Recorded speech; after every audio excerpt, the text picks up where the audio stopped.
Okay, welcome to this week's shooting show. We're down in Argyll. Primarily I'm stalking sika over a restock site, but we also then progress to try and get a red deer. Hope you enjoy it.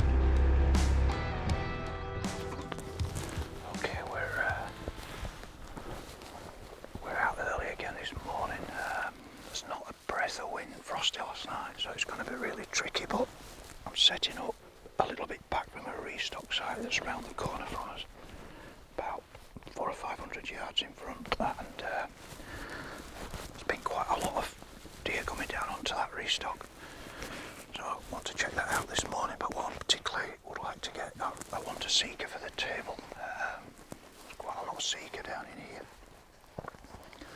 We're obviously going to shoot whatever we've got because we're protecting that as a vulnerable site, but sika is what I'd like to get. It's a really thick forest, that's why the sika like it, so there's not a lot of open in it, but we get to the open area around here and hopefully catch something before they go back into the thick cover.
Okay, God, it's bitterly cold up here. I had to lie here for about 15 minutes.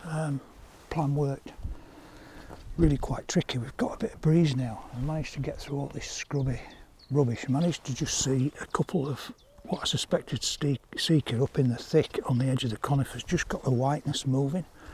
So we're able to kind of work back round, come up through these old oaks and get into quite a nice position from across the banking and then just wait. And I shot the first sika just as it came clear, literally just managed to be able to see it and get the outline on the banking. And the other one I don't think knew what happened, and initially ran up and slowly worked down through the trees. I initially didn't have a shot because it was obscured, but then it came, yeah, I know you want to go and find a deer, and then it came clear, just give me the chance of a shot. So we'll just give it a couple of minutes to settle down and then let my dog, who's keen as mustard to go and find these deer, which I can clearly see because they're laid there, but she doesn't know that, and get her kidneys. Bitterly cold.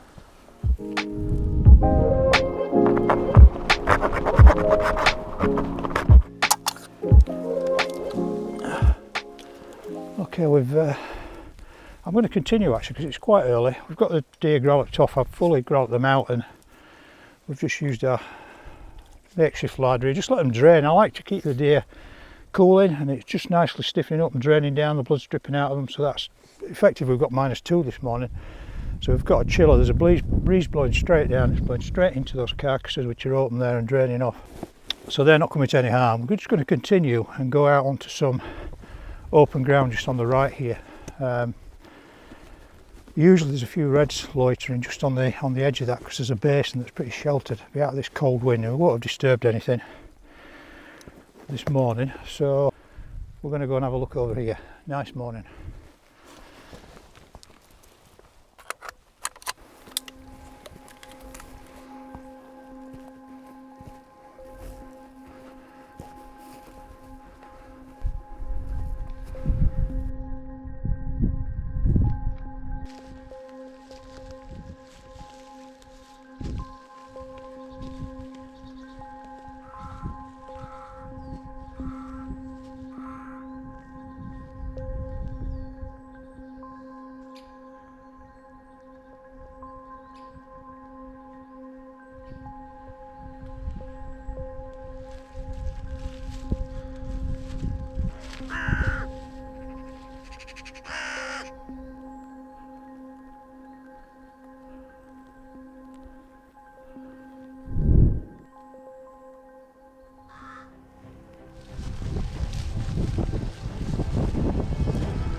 We had a classic cameraman Stoker scenario.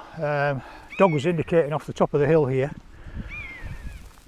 Clearly something down below us, and as we got onto the ridge line, you're looking down below, you can see just a group of reds, calf, a couple of hinds,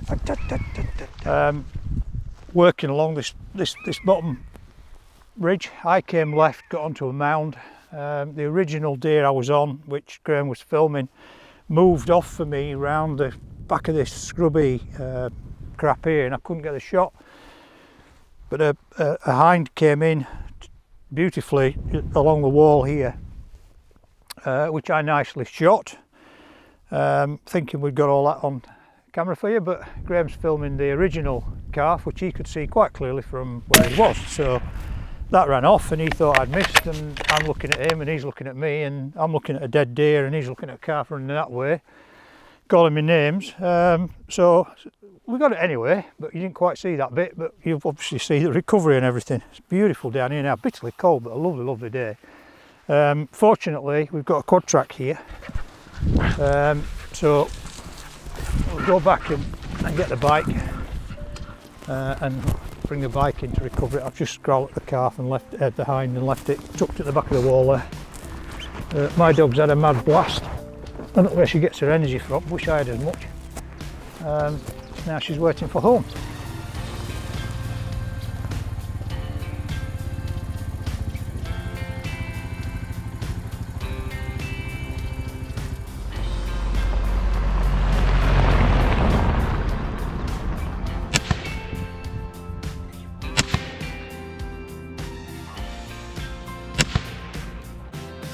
Finally managed, after been inundated with clients, to get the new Swarovski Z6i.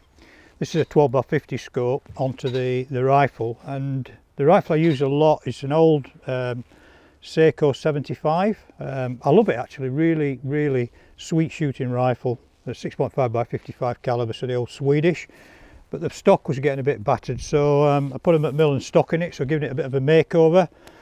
Really handles well. So we've now got the new scope on it.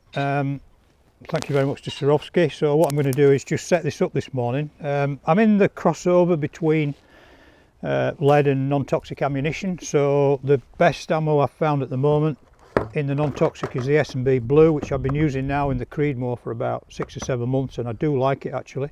120 grain, which again is exactly the same as I'm using in the Creedmoor, so I don't anticipate any problem with it. Swarovski scopes I love, it's quality. Illuminated reticle on it, ballistic turret. To be honest, I don't use the ballistic turrets on rifles, I'm very old school. I'll set this up probably 3/4 of an inch high at 100, and then I don't believe in long range shooting. I'm about fieldcraft, so I like to get close into my deer. But if I do need to take a longer shot, then you know I kind of calculate that in my head. I know the technology's there and all the rest of it, but I don't know, I just prefer to do it the way that I've always done it, and it works for me, so I'm sticking with it. So I'm a bit long in the tooth for messing around, but you know, if you want a long range shooting, the facility is there to you know, to dial in whatever ranges you want to set your rifle up to through the turret. But we'll just stick to the old method. So we'll see how we go. So I've done a bore sight on the scope, and we'll kind of see how it goes on the range, and then my intention is to get out into the field fairly soon and start putting it through its paces.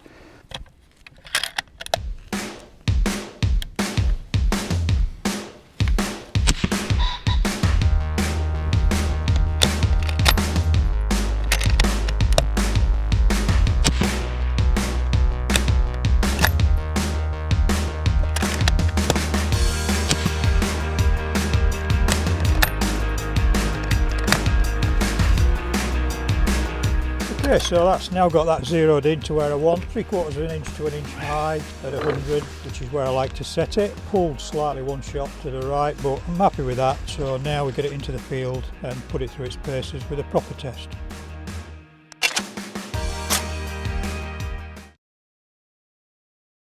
Hello everyone, my name is Jonathan McGee and welcome to my little mini-series, The Game Map of Britain, which we are proud to now have on the shooting show. In today's episode, we're joining the Wykeham team for their Beaters Day in North Yorkshire. We hope you enjoy it.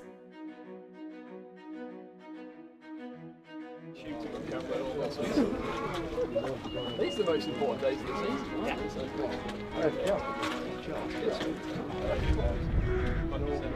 No woodcock. Obviously on that scale. No.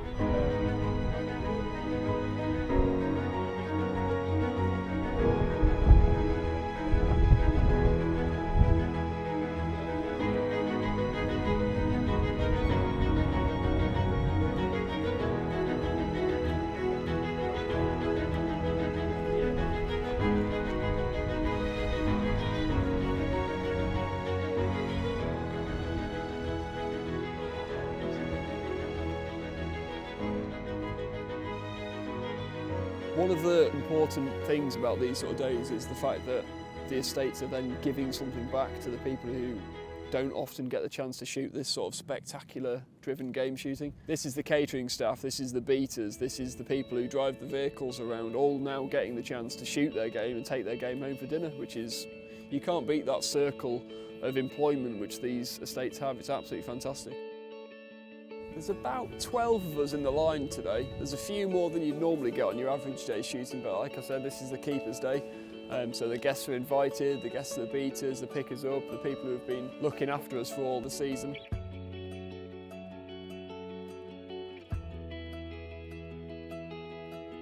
I'm shooting with a number of my friends today. I know a couple of the keepers here on the estate. Simon Dewey of Stony Cairn Sporting is one of the agents I've been working a lot with recently. So we're going to be following Simon around with his gun dogs. It'd be nice to see Simon working his dogs, picking up the birds that have been shot, taking them back to the carts, but also how a beating line works and how an effective team like this can push the birds in, no matter what the winds are like, towards the guns. It's bloody windy, isn't it? Seriously, when you get out. Yeah. Yeah. Oh, very nice. Looks quite worried now, Simon. He does, doesn't he? I've never seen him. I've never seen him worried before. Drive started now, you can hear a couple of bangs obviously in front of us. We're stood here picking up. What I've got with me at the minute is good shot. Is two of my more experienced dogs and a younger dog with me here, Seven, who's her second time out, which is why she's on leader. Crack! Go on, son. Cracker. Good lad. Dead. What's happening is the beaters are bringing obviously the wood towards us, the guns are lined out in front, and we're just going to wait here for birds that are shot, and if something's wounded then we'll get a dog on it. If it's dead we'll just leave it and we'll collect it at the end of the drive. So we're now just sort of keeping an eye out for birds breaking out, where the guns are, where the beating line is, and moving forward from there.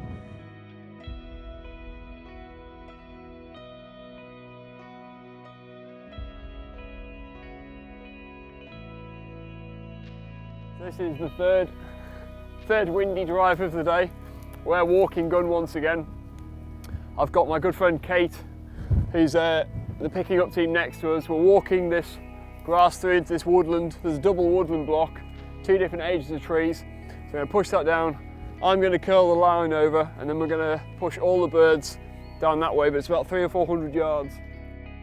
Just push some long grasses through into this first block of wood. This is only about 30 metres wide, and then the other side of that there's about a couple of 100 acres of woodland. As the beating team on this one, we've walked that through, pushed that through into there.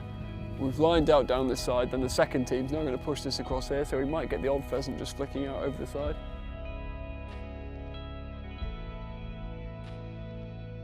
There's a lot of pigeons, and we've seen loads of snipe and woodcock, absolutely loads already.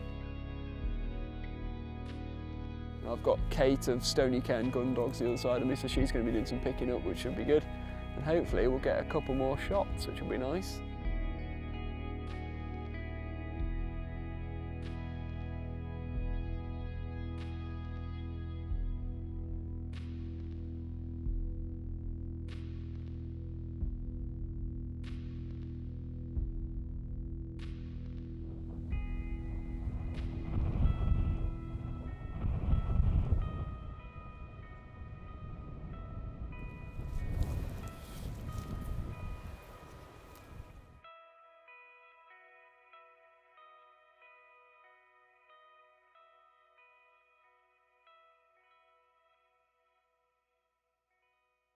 Okay, that's it for this week. Hope you enjoyed it. Please remember to like us on the social media platforms, and remember, if you're not a Basque, it's time to join.